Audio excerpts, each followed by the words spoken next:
दोस्तों, महाभारत में अर्जुन और कर्ण जैसे महारथियों की चर्चा तो सब करते हैं, लेकिन क्या आपने बर्बरीक का नाम सुना है?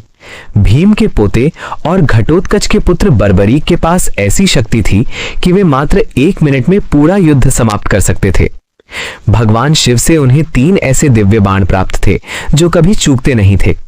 पहला बाण सभी शत्रुओं को चिन्हित करने के लिए, दूसरा बाण अपनों को बचाने के लिए, तीसरा बाण उन सभी का अंत करने के लिए जिन्हें पहले बाण ने चुना था।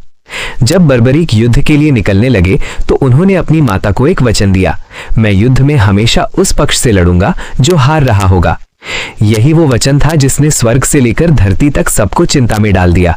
भगवान कृष्ण जानते थे कि अगर बर्बरीक कौरवों को मारना शुरू करेंगे तो कौरव हारने लगेंगे। फिर वचन के अनुसार बर्बरीक को कौरवों की तरफ से लड़ना पड़ता और पांडवों का अंत निश्चित था। बर्बरीक अकेले ही पूरी सृष्टि को समाप्त करने की क्षमता रखते थे। कृष्ण एक ब्राह्मण का रूप धारण कर बर्बरीक के पास पहुंचे और उनकी शक्ति की परीक्षा ली। उन्होंने कहा, क्या तुम इस पीपल के पेड़ के हर पत्ते को एक ही बाण से छेद सकते हो? बर्बरीक ने बाण चलाया।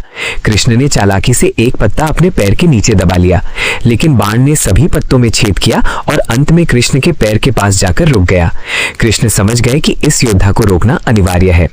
कृष्ण ने बर्बरीक से दान मांगा। बर्बरीक ने सहर्ष हाँ कह दी। तब कृष्ण ने उनका शीश यानी सिर मांग लिया।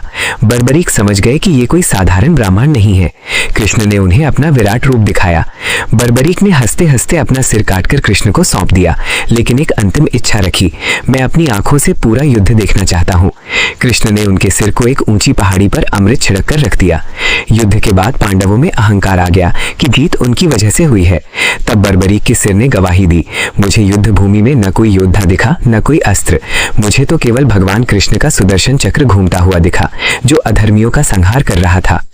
बर्बरीक के इसी महान त्याग से प्रसन्न होकर कृष्ण ने उन्हें वरदान दिया कि कलयुग में वे कृष्ण के ही नाम श्याम से पूजे जाएंगे। आज हम उन्हें हारे का सहारा खाटू श्याम जी के रूप में पूजते हैं। तो दोस्तों, क्या आप जानते थे कि बर्बरीक के पास वो 3 बाण कौन से थे? कमेंट्स में जरूर बताएं और ऐसे ही अनसुनी कहानियों के लिए हमें सब्सक्राइब करें।